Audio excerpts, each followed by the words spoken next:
Hi everyone. I'm very happy you are here with me today. Today we are going to practice English in a fun and powerful way. Are you ready to speak English more clearly and confidently? Let us begin with a beautiful story and the shadowing technique. Have you ever heard of shadowing technique? Here is how it works. First, listen to me read the sentence. Then repeat after me. Copy my tone, speed, and pronunciation like a shadow. This is a simple but powerful method. It will help you improve your English. Today we will read a story called I Went Skiing. It is about a smart young woman, an unexpected adventure, and a life-changing moment. Don't forget to like this video, subscribe to our channel, and click the bell icon. Let us begin the story. My name is Susi. I am 24 years old. I work as a graphic designer in Denver, Colorado. I love my job very much. I am very creative and love new challenges every day. I live in a small apartment downtown. I have been working hard for 3 years. Last month, my company gave me a special bonus for my excellent work. They said, "You worked very hard this year. You completed every project perfectly and on time. Take a week off and do something special for yourself. You deserve it." I was very excited, but also confused. I wanted to try something new and exciting. Something I had never done before in my life. I had never been skiing before, but I always dreamed of it since I was a child. I watched skiing videos online for hours. I imagined myself flying down the mountains. I booked a trip to Aspen, Colorado immediately. It was my first solo adventure ever. I felt nervous but also thrilled. The mountains called to me like a song. I wanted to feel free and wild. I wanted to challenge myself completely. That Friday evening, I packed my bag very carefully. I brought warm clothes, thick gloves, and a woolen hat. I was ready for the adventure. On Saturday morning, I left early before sunrise. I drove my red car through the beautiful snowy mountains. The sky was clear and bright blue. The snow was white and perfect like a fairy tale. The trees looked like they were covered in sparkling diamonds. I was very happy and excited. But then something unexpected happened. As I reached the ski resort, I realized I forgot something very important. I had no idea how to ski at all. I looked around nervously. Everyone looked so professional and confident. They moved like elegant dancers on the snow. I was scared and felt stupid. I felt like a lost child in an adult world. Then suddenly, a ski instructor walked directly to me. He was tall and confident with a warm smile. He had dark brown hair and kind green eyes. He asked me politely, "First time skiing?" I said yes. "How did you know immediately?" He smiled and said, "You look excited but completely lost and confused." I laughed nervously. He was absolutely right. His name was Michael. He was 29 years old. He had been skiing since he was 6 years old. He grew up in these beautiful mountains. He offered to teach me personally. I said yes immediately without hesitation. I trusted him instantly. We started with the basic techniques on the bunny hill. Michael was patient and very kind to me.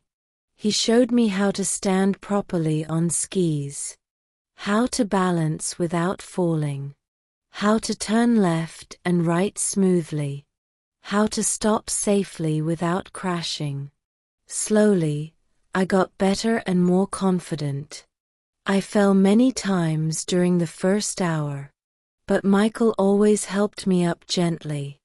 He never got frustrated or angry. Soon, we became good friends. Very good friends indeed.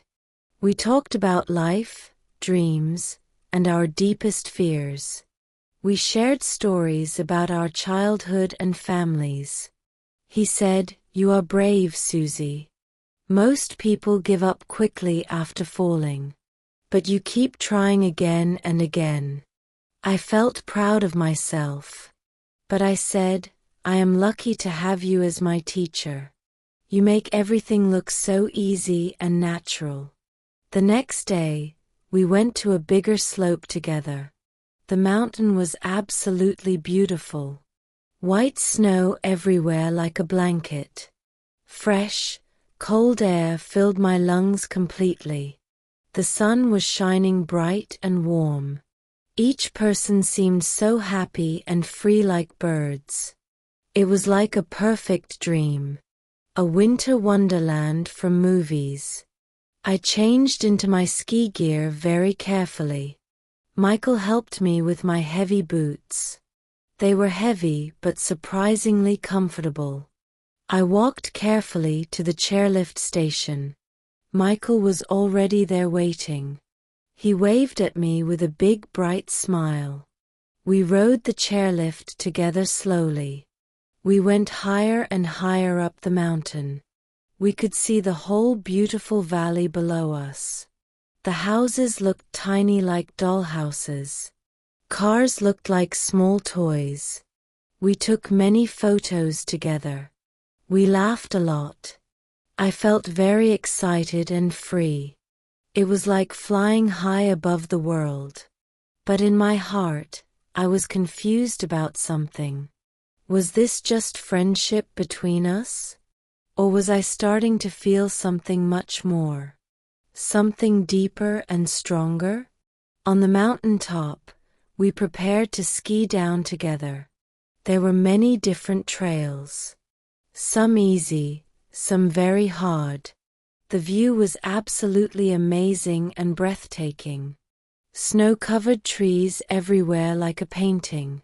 People skiing gracefully like elegant birds. The air was crisp and clean and fresh. We started on an easy trail together. Michael went first to show me. He moved like water flowing down the mountain. Then something scary happened. Suddenly, there was very thick fog. We could barely see anything at all. The fog came from nowhere quickly. Everyone stopped skiing immediately. The visibility was almost zero everywhere. People looked worried and confused and scared. Some were calling loudly for help. But Michael stayed completely calm and composed. He had seen this before many times. He looked at me reassuringly. His eyes were confident and very reassuring. He said, "Don't worry at all, Susie. I know these mountains perfectly. I have skied here for 25 long years. Trust me completely." I nodded. I trusted him with my life. He gently took my cold hand.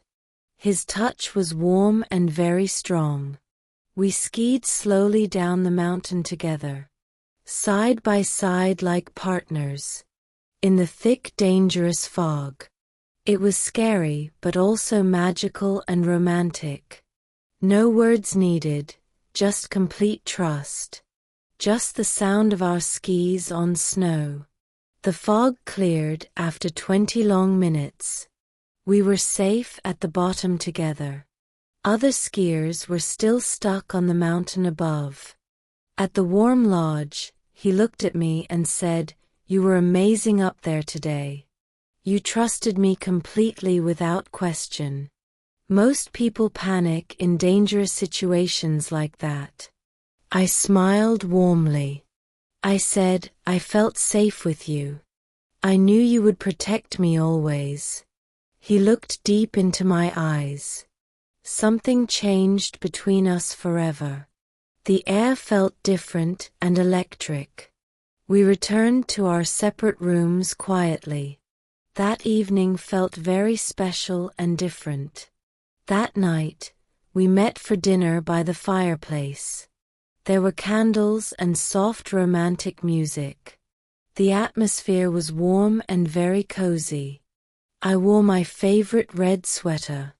He wore a dark blue sweater. We sat close together at a small intimate table. We talked about the scary day, about the dangerous fog. We shared our deepest and darkest fears. He told me about his biggest dreams. He wanted to open his own ski school, help people like me learn. I told him about my art passion, my love for design and creativity, my love for creating beautiful things always. Then something unexpected happened again. The lights suddenly went out completely. A power outage in the mountains. The storm outside had knocked down power lines. Everyone was surprised and confused. But we stayed there together. He looked at me lovingly. The firelight danced on his handsome face. He said, "I don't know what this feeling is, but I feel very close to you. You are much more than a student. You are very special to me." I smiled with my heart racing. My heart was beating very fast. I said, "I feel exactly the same. You are more than a teacher to me." He gently held my trembling hand. His hand was strong and warm and gentle. We sat by the fire together. The snow fell heavily outside the window. It was a perfect romantic moment. No skiing, just pure feelings. Just us two together. The next morning, we had breakfast together again. It was my last day in paradise. I felt sad and very empty inside. At the slopes, he looked at me very seriously. He said, "This is not goodbye forever, Susie. This is just the beginning of something beautiful." I nodded. I felt hopeful and excited. We skied together one last time, down the mountain where we first met. Slowly, carefully, and lovingly. We didn't rush at all. We enjoyed every single moment. We savored every perfect turn together. We learned everything about each other. And at the bottom, he asked me something very special and important. "Will you come back next month to see me? I will teach you advanced skiing techniques. We can explore harder trails together." I said yes without thinking twice. That day, I remembered my work bonus. I remembered the unexpected trip. And I smiled with pure joy. Because the best thing I got was not just skiing skills. It was his love. The adventure I never expected in my life. 3 months later, something beautiful and life-changing happened. I moved to Aspen permanently. I started working remotely for my Denver company. Michael and I opened our ski school together. We called it Trust and Glide. We teach people to ski with confidence. But more importantly, we teach them to trust completely. To be brave always. To try new things without fear. To face their fears head-on. Every single day, I wake up in the mountains. I see the snow-covered peaks outside. I see Michael sleeping peacefully beside me. And I remember that scary day in the fog. When I learned that the best adventures happen when you trust someone completely. When you let go of all fear. When you say yes to something new. When you open your heart completely. I went skiing just to try something different and exciting. But I found much more than that. I found true love. I found my new home. I found my perfect soulmate. And I found my inner courage. Now, 1 year later, we have helped over 200 people learn to ski safely. We have saved many people in bad weather conditions. We have become the most trusted ski school in Aspen. But most importantly, we have found complete happiness together. Every morning, we ski down our favorite trail together. The same trail where we first met. The same trail where I learned to trust. And every evening, we sit by the fire. We plan new adventures together. We dream new dreams together. We love each other completely and forever. Great job. You finished the story completely. Now go back, listen again, and repeat each sentence out loud clearly. This will help your speaking, listening, and pronunciation improve. If you like this story, do not forget to subscribe and like the video. Thank you for practicing English with us today. See you next time.